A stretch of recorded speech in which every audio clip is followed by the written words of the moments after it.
There are evenings in Oxford when the rain falls with such persistent melancholy that one feels almost intruded upon by the city's own memory.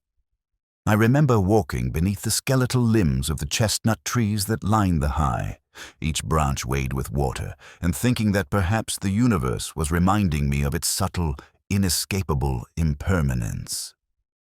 The Radcliffe camera loomed ahead, its dome a pale beacon through the mist, and the sound of my boots on the wet cobbles seemed too loud for such a quiet world.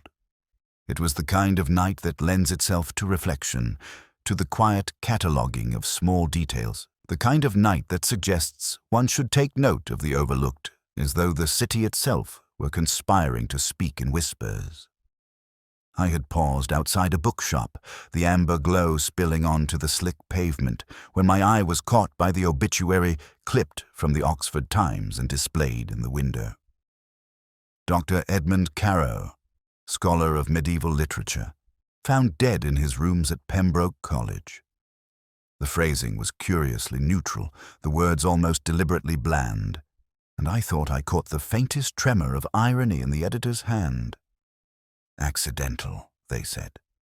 But the way they described the room, the manner in which the servants discovered him, it suggested someone had been nudged gently into eternity, as though circumstance had done the work of a careful hand. I made a mental note to inquire further, though at that hour, with the rain smoothing the world into one continuous grey, any inquiry seemed to me both urgent and absurd. The night carried on with its habitual poetry.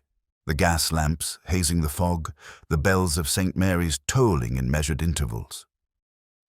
I passed the Bodleian and could smell the faint, penetrating tang of old paper, leather bindings, and the faint mould that thrives where time accumulates silently.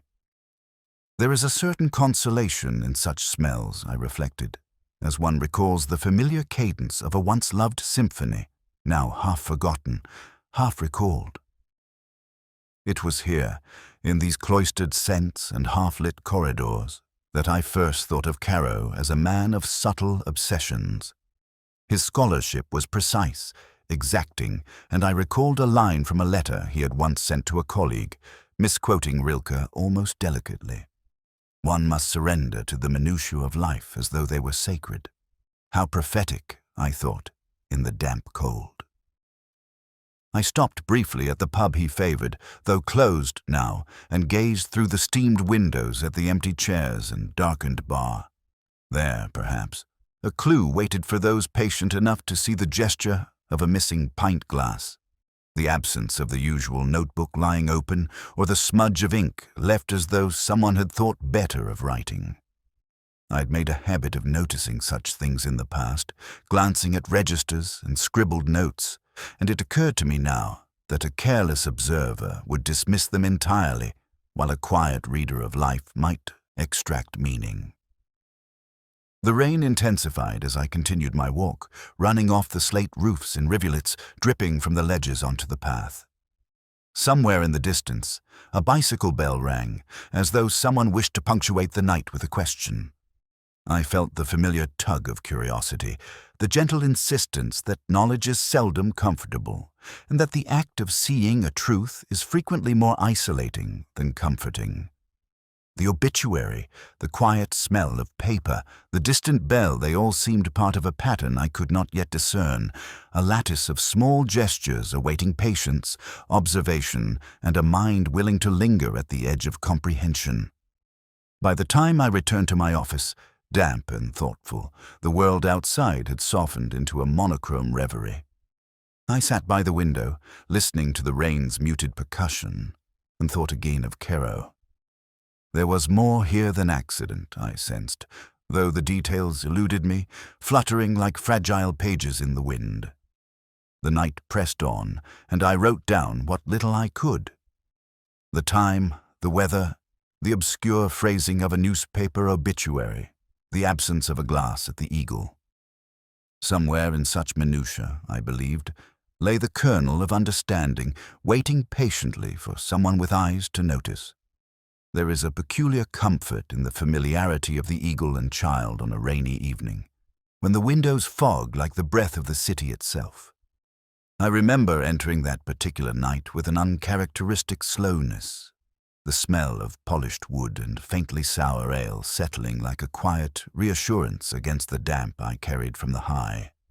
Caro had been a regular here, his presence as predictable as the tick of the grandfather clock by the entrance, and yet now, in his absence, the room seemed to hold its breath, attentive, almost watchful. I took the corner table he had favored, beneath the low-hung lamp whose shade cast a soft, amber circle across the polished surface. The bartender, a man with the careful patience of one who has watched generations of undergraduates and dons alike pass through, offered no words, only a nod. He had seen my kind before, those who come to observe, to register the small shifts that speak louder than conversation. It was then I noticed the absent pint, the faintly wet ring where Caro's mug might have rested, as though someone had deliberately erased his presence while leaving the memory intact. Such trivialities are easily dismissed, yet in Oxford, the smallest gestures often carry a weight disproportionate to their apparent insignificance. Around me, students whispered in low tones, their youthful voices edged with the secrecy of conspiracies and academic ambition. One spoke of a dispute over a manuscript, the other of a seminar Caro had missed, each detail a fragment of a larger, intangible pattern. I listened, attentive, noting a hesitation here, a misquoted Latin phrase there. The gestures that accompanied these words were just like telling a hand brushing nervously over a shoulder, an uneasy glance toward a shadowed corner, the subtle avoidance of eye contact with the door. They might have seemed inconsequential to the casual observer, yet I recorded each silently as though assembling a mosaic from shards of sound and movement. On the wall, pinned beside the notice board, was a crossword puzzle from the Oxford Times, the clues interlocking like the architecture outside. One particular solution, barely legible, caught my attention: venom rendered metaphorically in 5 letters. I traced the word with my gaze, musing on the curious alignment of language and circumstance, the way metaphor can illuminate what fact conceals. It seemed to me that even in the absence of Caro, his life cast a subtle reflection here, the hints of danger and rivalry echoing faintly in the pattern of a puzzle. I observed a figure near the fireplace, a junior fellow whose posture suggested both intelligence and wariness, fiddling with a notebook as if it were a fragile relic. When our eyes met briefly, he gave a polite, almost imperceptible nod and returned to his scribbling. It was a minor gesture, and yet the moment carried significance, an unspoken acknowledgement that one noticed, that one recorded, and that the act of observation itself could unsettle the unguarded. The rain outside had intensified, drumming against the panes with a slow insistence, and the pub seemed to pulse in time with it. I sipped my half-pint of bitter, feeling the warmth spread, and allowed my thoughts to drift over Caro's recent days. He had been a man meticulous in his habits, exacting in his scholarship, yet there lingered always the suggestion of vulnerability, of hidden disquiet. These were the traces I followed, the invisible threads that might lead one to the pattern beneath the chaos, to the rationale behind a life abruptly concluded. By the time I rose to leave, the pub had emptied further, leaving only the faint echo of conversation and the lingering smell of ale. I paused at the doorway, noting the wet imprint of a footstep absent from the path, the small smear of ink on a ledger page, and the faint twist of a clock hand that seemed slightly off. Each was a fragment, a puzzle piece, and I sensed that when assembled, they would begin to reveal a narrative both subtle and undeniable. Walking back into the misted streets, I felt the quiet insistence of curiosity pressing upon me, guiding each step with gentle, inexorable force. The following morning, I found myself at my desk with Caro's letters spread before me like the fragments of a life paused abruptly. Each envelope carried its own weight, the paper yellowed at the edges, the ink faint but deliberate. There is something about the written word, I thought, the way it preserves hesitation, pride, and occasional indiscretion in equal measure. I began with the letter from his niece, neatly folded, trembling slightly with the impressions of her fingers. She wrote of family concerns, subtle appeals for reconciliation, and an oblique reference to a recently contested will. It struck me that even the most innocuous details can illuminate character when read with care, the line between civility and omission always precarious. One note, written in a neat clipped hand, caught my attention, a quotation from Rilke that was misremembered, the words slightly askew. That misquotation, though seemingly trivial, suggested a mind preoccupied, a scholar perhaps reaching for precision and failing. It also hinted at his state of mind, the particular way Caro approached both literature and life, with meticulous care, yet occasionally misdirected in small telling ways. I made a careful note, as these minor divergences from intent often become meaningful under scrutiny. There was also a letter from Dr. Helena Forsyth, apologetic in tone yet carrying the subtle tension of unspoken disagreement.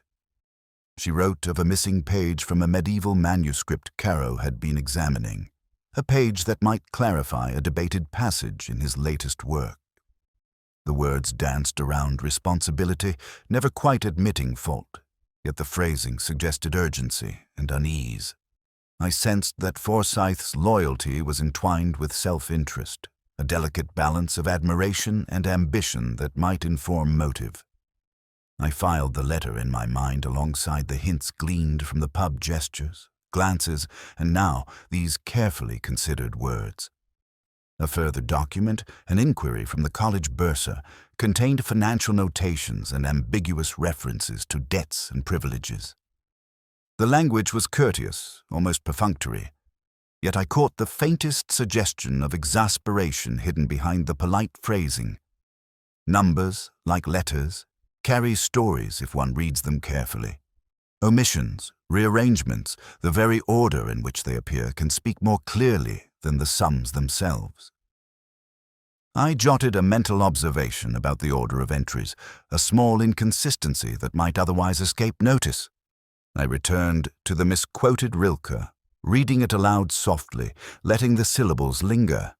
There was a rhythm to the error, a subtle echo that seemed to mirror a larger dissonance I had sensed in Caro's final days.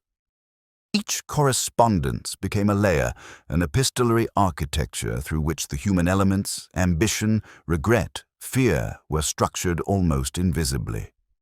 A minor gesture in Forsyth's pen, a hesitated word in the niece's plea, the carefully misaligned punctuation of the bursar, these were the textures of motive, the quiet indicators that invite attention if one has patience. Later, I examined a newspaper clipping taped to the back of Caro's desk blotter, the announcement of an academic lecture he had intended to deliver on a forgotten poet. The lecturer's absence in the text, the faint ink smudge near the date, suggested a minor but telling oversight. I could imagine Caro noting it himself, perhaps with irritation or a sense of foreshortened time.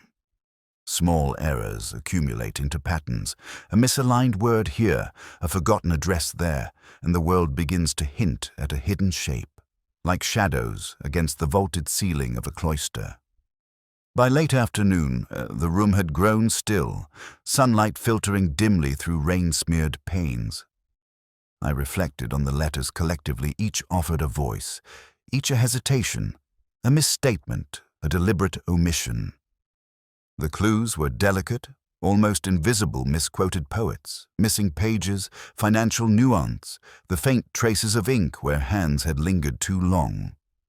I sensed that within this accumulation, the narrative of Caro's final days waited patiently, quietly urging comprehension. And in that quiet, Oxford breathed around me, a city of whispers and shadows, as though it had long known secrets I was only beginning to perceive. I returned to Pembroke College that evening, the cloisters damp with a persistent drizzle that made the stones shine as though freshly polished. The air carried the sharpness of rain and the faint, persistent must of old mortar, the kind that seeps into one's memory if one lingers long enough. I moved slowly, almost reverently, along the familiar arcades, the rhythmic drip of water echoing against the vaulted ceilings, a cadence that seemed to measure thought as much as time. There is a quality to Oxford cloisters that demands attentiveness. Even the smallest sound can carry meaning if one has the patience to listen. I paused outside Caro's rooms, noting the slight irregularity of the lock, the gentle scuff on the floor just inside the doorway, and the way the lamplight fell unevenly across the wooden desk. These were minor observations, almost imperceptible, yet they suggested someone had passed through hastily, perhaps overlooked in their own care. It was the kind of detail that might go unnoticed by the casual eye, but to those trained in observation, every mark is a syllable in a language that is only partially spoken aloud. Walking further into the cloisters, I thought of the conversation I had overheard years ago about a manuscript believed lost during the war. Caro had mentioned it in passing, a remark that now seemed pregnant with implication. The possibility that someone might seek it or wish to suppress knowledge of its existence lingered in the air like the scent of damp stone. The walls, lined with centuries of plaques and inscriptions, seemed to carry their own silent testimony. One inscription, half erased, half hidden in shadow, caught my eye, a date slightly off from the surrounding text, the flourish of a carved letter not quite symmetrical. Small, easily dismissed, yet it pricked my curiosity. I moved quietly, listening for echoes that were not there. The faint creak of floorboards suggested the presence of another, though when I glanced, the cloisters appeared empty. Yet I could feel the hint of observation, as if someone had passed and left, behind only the whisper of their presence. Perhaps it was imagination, or perhaps the shadows themselves were complicit in this reticence. Shadows here are not merely absence of light, they are repositories of movement and intention, subtle containers of secret gestures. A minor clue emerged in a reflection on the polished brass of a door handle, a smear of ink perhaps transferred from a hand that had lingered too long over a manuscript or ledger. I traced it with my eye, noting its direction, the faint curl that suggested both haste and a lack of care. Such things, when combined with letters, oblique remarks, and the silent tension of a cloistered hall, begin to form a latticework of possibility. One does not need certainty at first, only attention, the willingness to follow a thread that might appear trivial. As I passed a secluded alcove, I overheard a whispered exchange between two students, barely audible, yet charged with the quiet urgency of incomplete knowledge. The words were unremarkable on their own, yet the hesitations, the misplaced emphasis, hinted at a subtext that required patient consideration. I made a mental note, cataloguing it alongside the misaligned inscription and the ink smear. These fragments were part of a larger, as yet invisible, pattern. By the time I exited the cloisters, the rain had softened into a mist that clung to the old stones and the edges of my coat. The interplay of shadow and wet light made the world seem both immediate and distant, as though memory and reality coexisted in a tenuous harmony. In such a place, small gestures and overlooked details carry weight, and it is in their careful accumulation that understanding begins. I walked slowly toward my office, each step measured, aware that the cloisters had spoken quietly that night, leaving only subtle traces for one willing to listen. I remember sitting across from Helena Forsyth in her small study, the air heavy with the scent of old books and the faint tang of port lingering from a glass she had forgotten to clear. The room was neat, almost austerely so, yet I sensed a careful orchestration, as though every object had been positioned to convey composure while concealing agitation. She moved with a precision that betrayed both intelligence and subtle anxiety, arranging papers and glancing toward the window as though measuring the rain against some internal clock. I waited, letting the silence stretch, the creaking floorboards marking the passage of an unhurried moment, a quiet, prelude to revelation. She spoke first, with deliberate clarity, mentioning the missing page from Poirot's medieval manuscript and emphasizing her concern that it might clarify an obscure passage. Her words were courteous, almost rehearsed, yet the slight tremor in her hand hinted at something unspoken.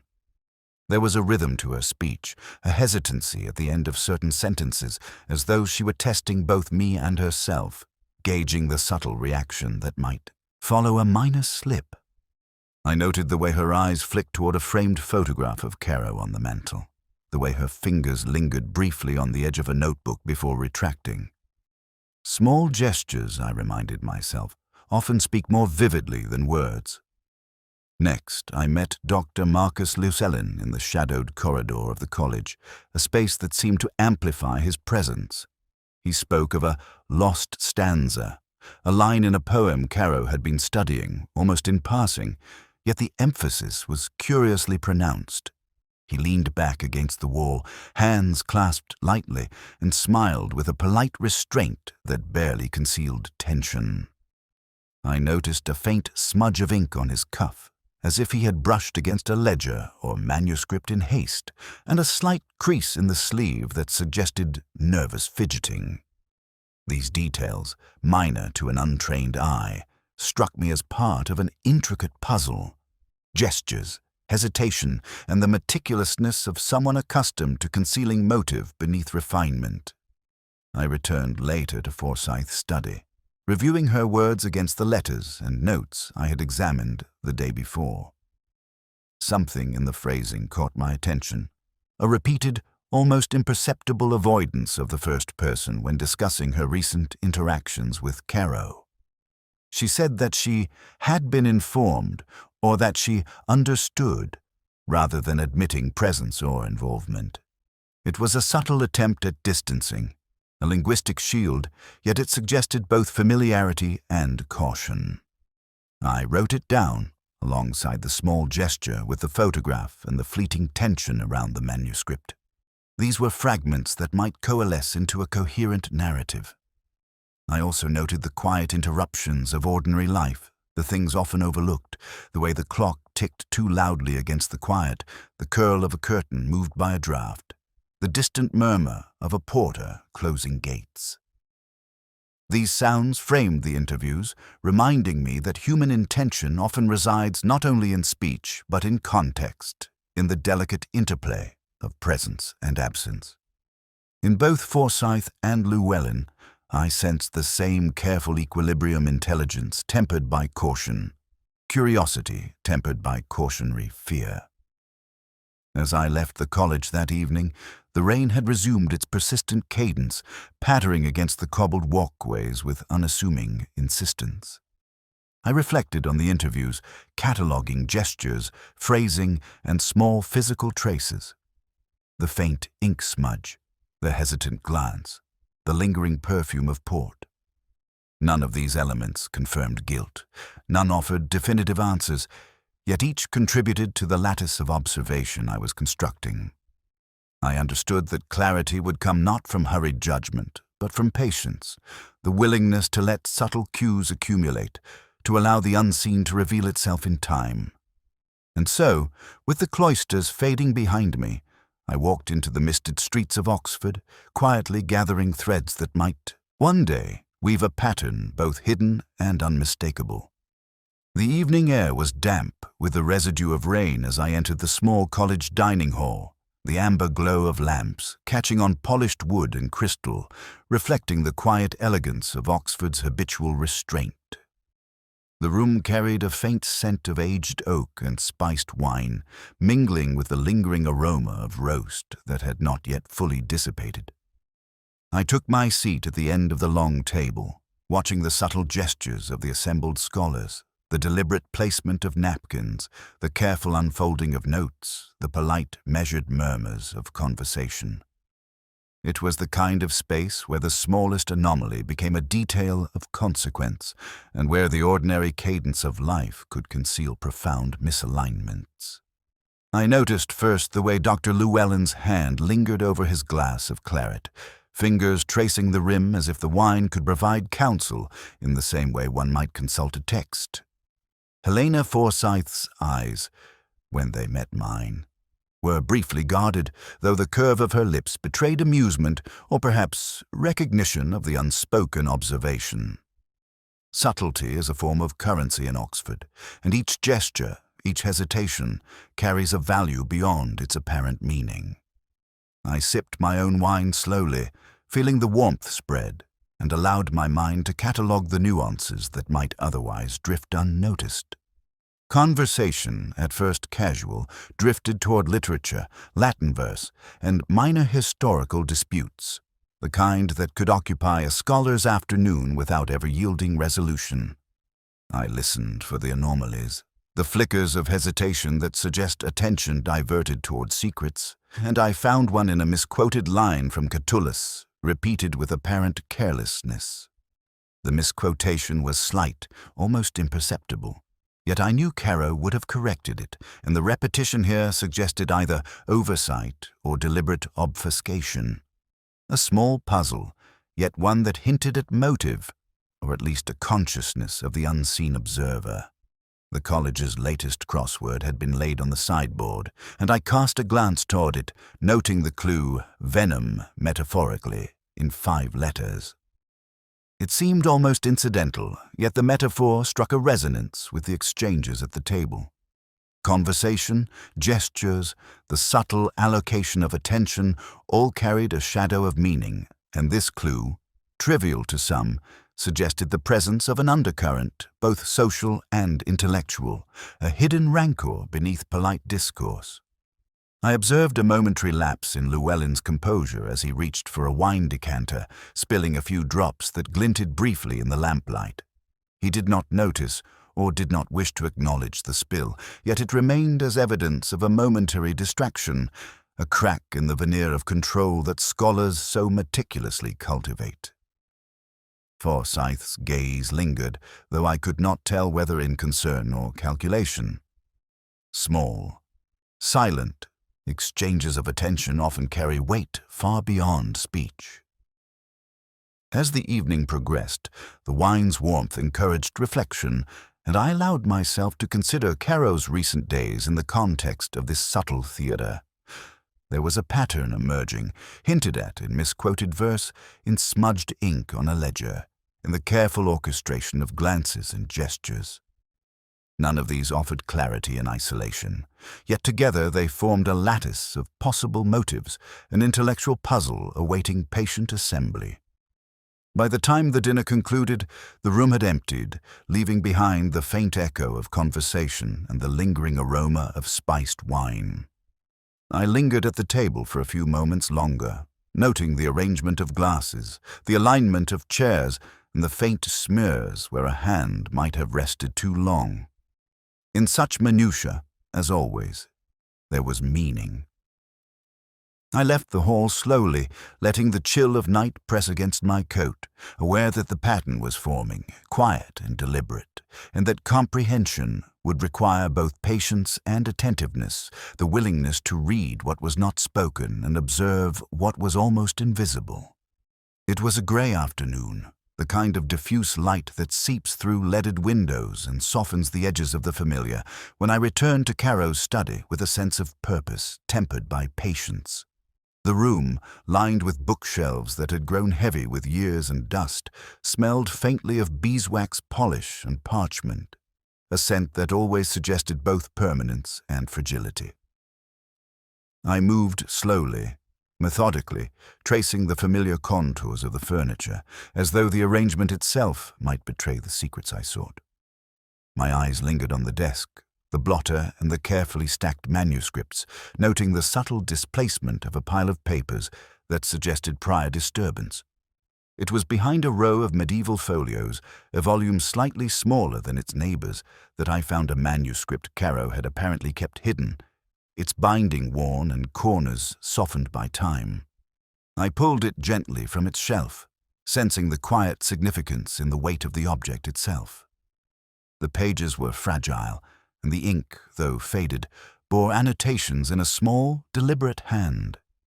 Marginalia spiraled across the margins, sometimes overwriting previous notes, the script dense but meticulous. It was immediately clear that this document contained fragments of research long thought lost, a line of inquiry that could cast light upon disputes in Caro's academic life and, perhaps, the tensions that shadowed his final days. As I leafed through the manuscript, one particular annotation drew my attention to a correction of a historical date, faintly penciled, almost imperceptible, that contradicted the printed text. It was such a minor deviation, yet in context it suggested the presence of another hand, someone intent on obscuring a truth or redirecting the interpretation of the work. I traced the line with my finger, noting the slight pressure applied to the page, the way the ink had bled through in a subtle ghost, and I realized that this was not simply a document of scholarship, but a puzzle of human intention. The faintest smudge on a page, perhaps from a careless thumb, hinted at someone consulting it in haste. The placement of a particular bookmark, folded at an odd angle, suggested urgency or deliberate concealment. It struck me that Caro had been aware of this risk. Scholars often fear misinterpretation more than misfortune. Yet here was the evidence, faint and patient, waiting for an eye willing to observe without haste. I recalled the crosswords I had noted in prior days, the subtle echoes of language and metaphor. One clue seemed particularly resonant, now the idea of venom hidden beneath civility.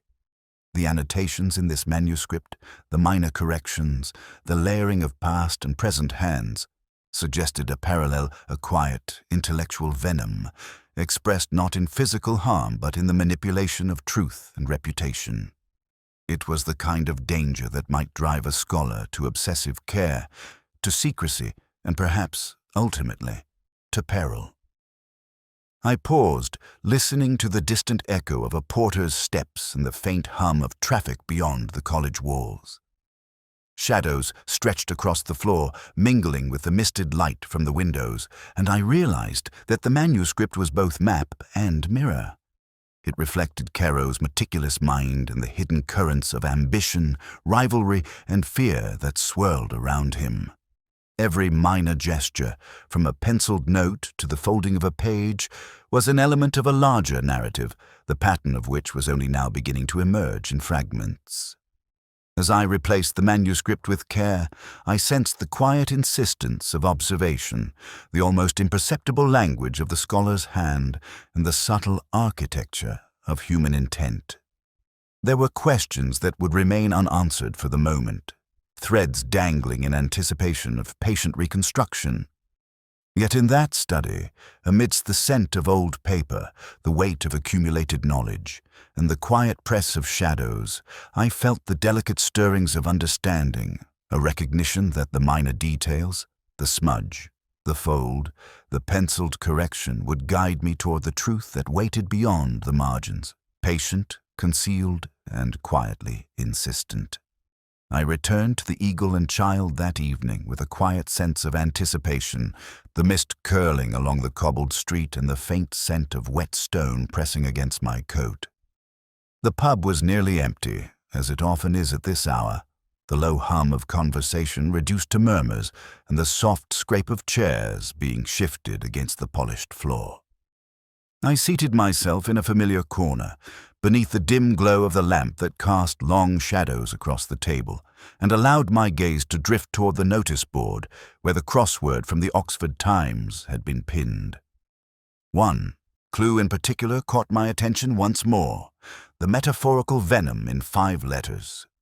It seemed absurdly trivial, yet I knew from experience that language, especially in these small literary contexts, often carries truths that elude casual inspection.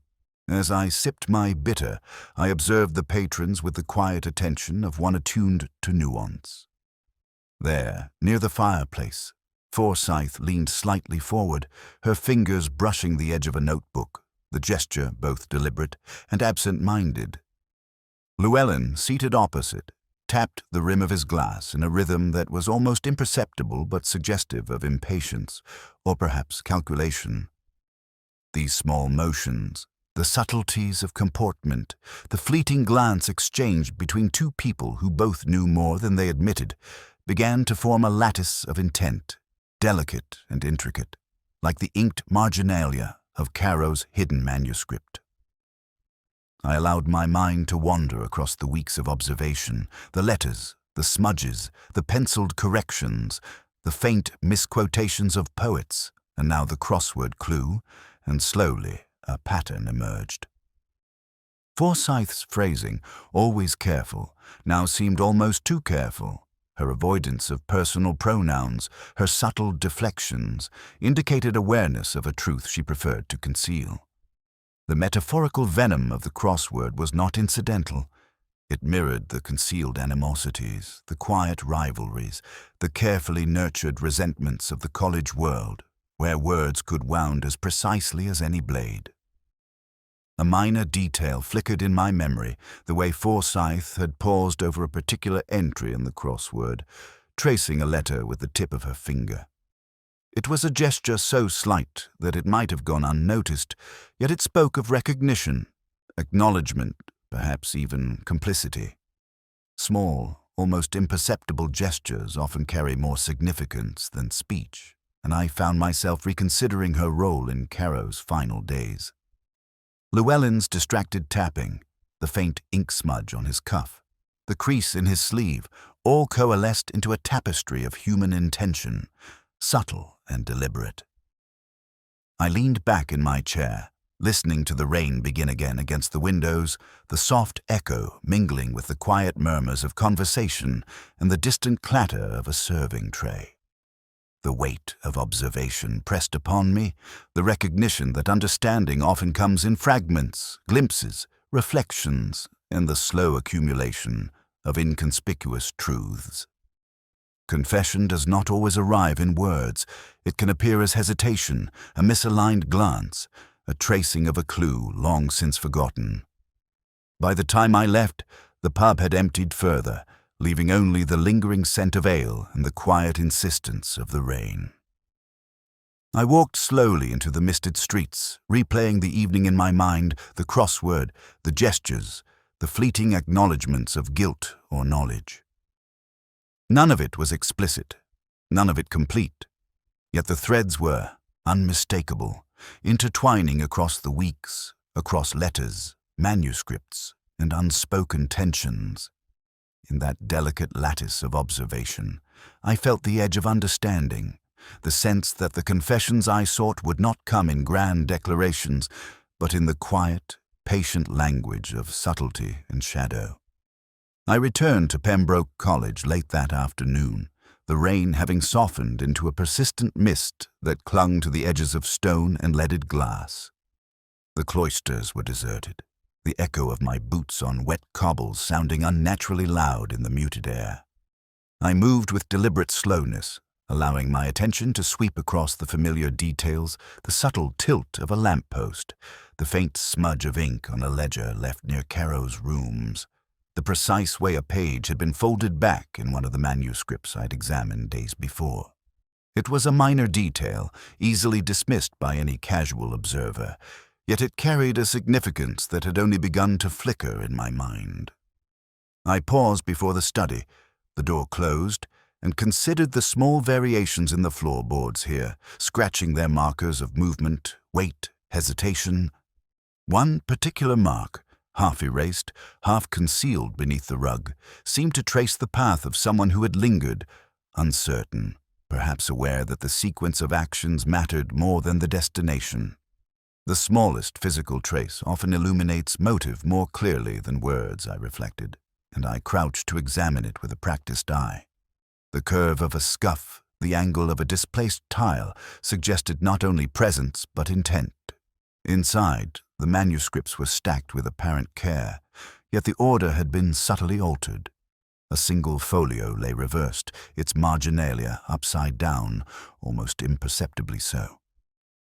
I recalled Forsyth's gesture at the pub, her finger tracing the crossword clue with faint recognition, and I saw now that the orientation of this page might have been overlooked intentionally or accidentally, but the effect was the same.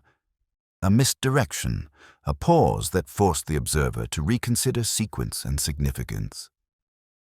I traced the annotations again, letting the rhythm of the writing guide my attention.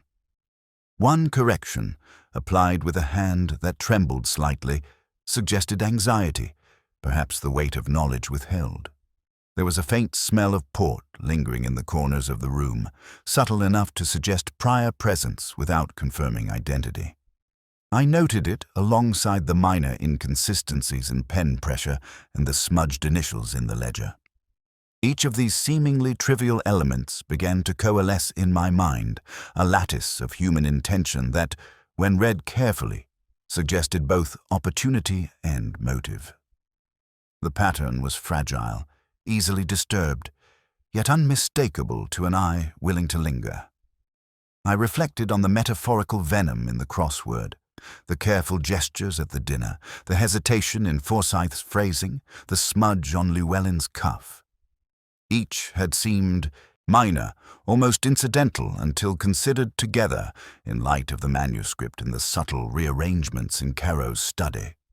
The mosaic was delicate, each tile requiring patience, but the overall design was emerging rivalry. Fear of exposure, the hidden consequences of knowledge shared too freely or withheld too rigorously. A subtle realization struck me as I examined a penciled correction in the margin, a tiny mark suggesting that someone had returned to the manuscript repeatedly, comparing memory to written word, hesitation to conviction. It was the minor detail that anchored the larger pattern, a fulcrum upon which the entire sequence of events might pivot. I noted it carefully, aware that the revelation it promised would not arrive dramatically, but quietly, in its own measured time. By the time I left the room, dusk had fallen, the mist turning the cloisters to a silvered maze. The air was damp and heavy, carrying the faint scent of parchment and rain-soaked stone. I walked slowly, cataloguing the minutiae, the scuffed floor, the reversed folio, the trembling annotations, the residual scent of port. None of it was conclusive, yet each was a necessary piece of understanding. In Oxford, as always, the truth does not announce itself with trumpets. It waits, subtle, patient, and often concealed within the smallest, most easily overlooked details. I returned to the Eagle and Child one final time, the night air damp and fragrant with the smell of wet stone and the faint smoke from the hearth. The pub was nearly empty, the low murmur of conversation reduced to a background hum, and the amber light from the lamps cast soft, wavering shadows across the polished tables. I seated myself in Caro's usual corner, where the wood had worn smooth from years of habitual presence, and ordered a half-pint of bitter, letting its warmth seep slowly through my hands. The world outside was muted, the cobbles shining under a drizzle that had begun once more, and in the quiet of that space I allowed myself to reflect. The case had unfolded in the subtle way Oxford reveals its secrets through small gestures, half-remembered conversations, the quiet distortions of memory, and the delicate traces of human intention. I thought again of the manuscript, its penciled marginalia, the reversed folio, and the smudges that seemed almost trivial until considered collectively. I considered the crossword clues, metaphorical and precise, the minor hesitations, the misquoted poets, the gentle tremors of hands and voices. Each element had contributed to a lattice of understanding, and yet none of it offered dramatic resolution. Truth here was patient, quiet, and exacting, revealing itself in increments. Forsyth's gaze lingered in memory, subtle and enigmatic, and I allowed myself the rare indulgence of reflection on her presence. There was intelligence, and restraint, and a faint melancholy that mirrored my own. Yet she remained deliberately elusive, a mystery, both personal and professional. I sipped my pint and considered the quiet possibility of what might have been, of connections left unexplored, and the recognition that some truths are observed rather than spoken. I traced my eye along the tables, noting the faint rings where glasses had rested, the small impressions left by elbows or books, and the careful alignment of chairs that suggested habitual care. Minor details each, yet collectively they spoke of the constancy of human routine, of the subtle marks we leave upon the world even in absence. Caro's absence was felt as acutely in these nuances as it would have been in speech or presence. The human imprint lingers long after the voice is silenced. The crossword clue I had observed days earlier, venom, metaphorical, in 5 letters, resonated with the evening's reflections. It was never literal, never dramatic. It was the quiet poison of rivalry, the concealed tensions of scholarship, the deliberate acts of omission and misdirection that accompany intellect and pride. I considered how these small, persistent elements had guided my own investigation, shaping the perception of motive and intent, drawing lines between gestures and statements until the lattice became coherent enough to suggest the truth, even if its full articulation remained unspoken. I finished the bitter, leaving only a faint ring on the table, and allowed my gaze to drift to the fogged window. The cobbled streets glimmered, reflecting the lamps and the faint movements of the occasional passer-by, and I thought again of Caro's study, of the manuscript, the misaligned folio, the subtle smudges that had spoken louder than confession. Knowledge, I reflected, is often a gentle accumulation of imperceptible truths, and the final revelation is less a crescendo than a settling, a recognition that emerges quietly once one has been sufficiently patient. Rising to leave, I cast a last glance at the corner where he would have sat, imagining the final pint, the faint scribbles, the half-finished thought left dangling in the margins. Outside, the mist had thickened, wrapping the city in its pale embrace, and the familiar scent of rain on stone accompanied me as I walked slowly through the quiet streets. There was no triumph in understanding, only a muted sense of completion, the recognition that the lattice of gestures, words, and observations had revealed enough that the truth, however partial or shadowed, could now be traced in memory as faithfully as in fact. And as the night deepened, I felt the quiet insistence of solitude, tempered by comprehension and the gentle ache of reflection that accompanies both the living and the departed.